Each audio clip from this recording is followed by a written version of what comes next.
بسم اللہ الرحمن الرحیم۔ السلام علیکم، صبح بخیر۔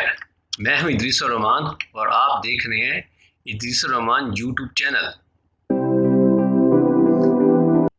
صہیونی ریاست اسرائیل کے منہ پر ایک زوردار تمانچہ، اور یہ تمانچہ مارا ہے ہیومن رائٹس واچ نے۔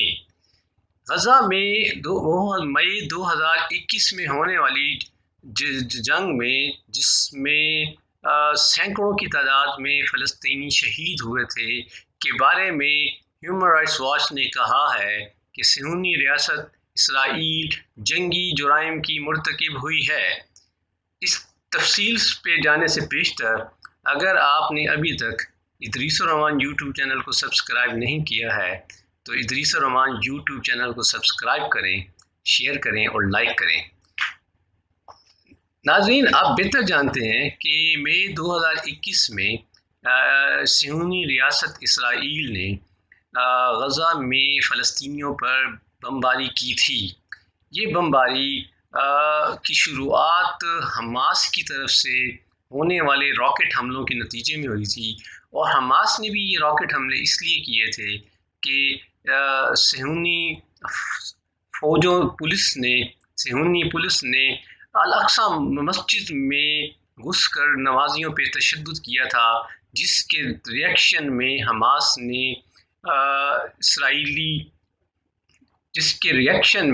حماس نے صہیونیوں پر راکٹ داغے، اور اس کے جواب میں صہیونی ریاست نے غزہ میں نہتے فلسطینیوں پر حملہ کیا اور سینکڑوں کی تعداد میں فلسطینیوں کو شہید کیا۔ یہ باتیں اس وقت دنیا کہہ رہی تھی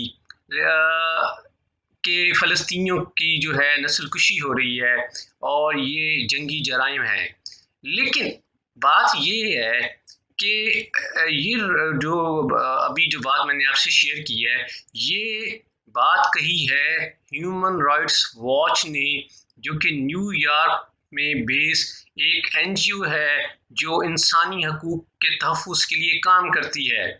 اب یہ بات کوئی الجزیرہ نہیں کہہ رہا، یہ بات کوئی پاکستانی میڈیا نہیں کہہ رہا، یہ بات کوئی عرب میڈیا نہیں کہہ رہا، یہ بات ہیومن رائٹس واچ کہہ رہا ہے۔ اس لیے یہ اس صہیونی ریاست اسرائیل کے لیے ایک بہت بڑا دھچکا ہے۔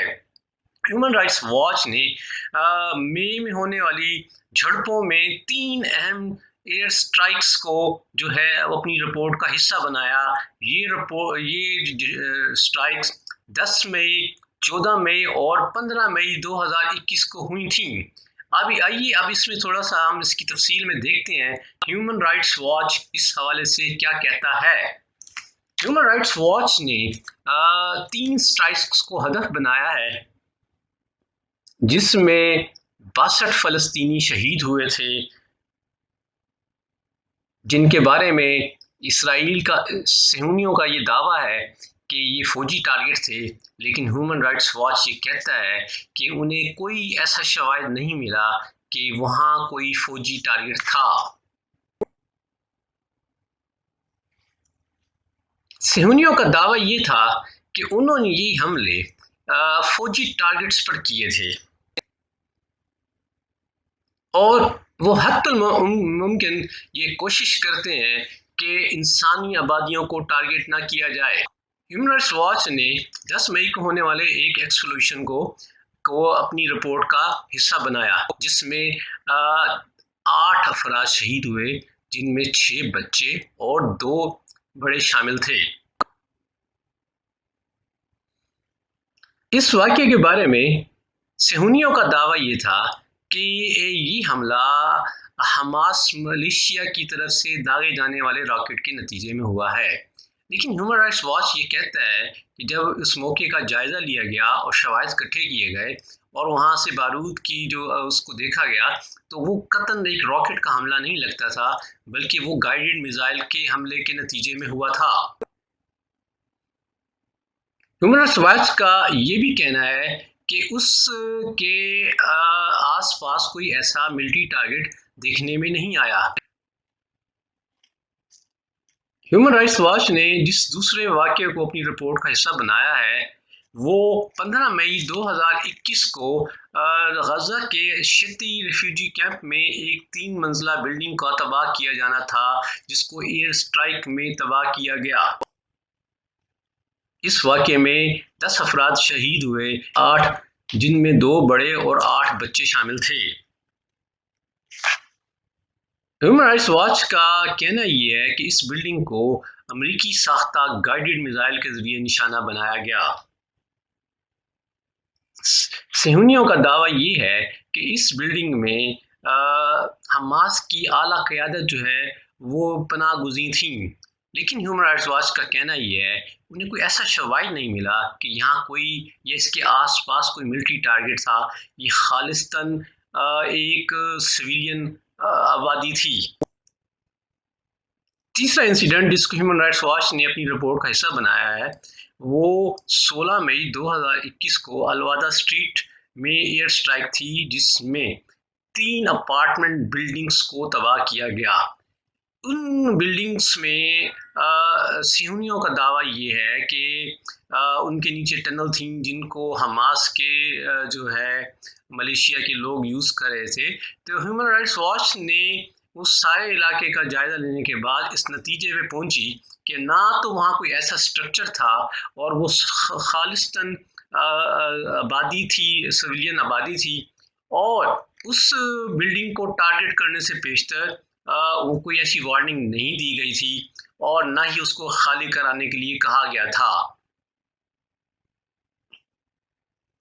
اس انسیڈنٹ میں 44 لوگ شہید ہوئے، جن میں 18 بچے اور 14 خواتین ہیں، اور ایک ہی خاندان کے 22 افراد شامل ہیں۔ ہیومن رائٹس واچ کو اپنی اس رپورٹ کے مرتب کرنے میں بہت ساری مشکلات کا سامنا کرنا پڑا۔ اس میں صہیونیوں نے قطعاً کوئی تعاون نہیں کیا، بلکہ انہیں اس علاقے میں داخل ہونے سے بھی انہیں روکا گیا۔ ہیومن رائٹس واچ نے کچھ تصاویر، کچھ لوگوں سے ٹیلی فون کے ذریعے اور ایریل فوٹیج کے ذریعے اپنی تحقیقات کے لیے معلومات حاصل کی۔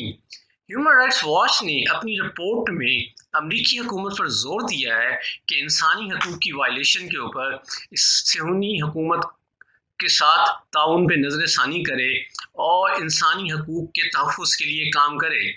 ہیومن رائٹس واچ نے اس کے ساتھ ساتھ اپنی رپورٹ میں اس بات پہ بھی زور دیا ہے کہ صہیونیوں کی اس جنگی جرم کو جو انٹرنیشنل کرمنل کورٹ میں آلریڈی صہیونی ریاست کے خلاف مقدمات چل رہے ہیں میں کو بھی شامل کیا جائے، اور جبکہ صہیونی ریاست کا یہ دعویٰ ہے کہ انٹرنیشنل کرمنل کورٹ کی جوریڈکشن کو وہ نہیں مانتا اور یہ ساری چیزیں جو ہیں وہ سیاسی ہیں۔ ناظرین، یہ تھی آج کی رپورٹ۔ امید ہے کہ آپ کو آج کا ویلاگ پسند آیا ہوگا۔ اگر آپ کو پسند آئے تو شیئر کریں اور اپنے فیڈ بیک سے ضرور انفارم کریں۔ خوش رہیں اور آباد رہیں۔ السلام علیکم۔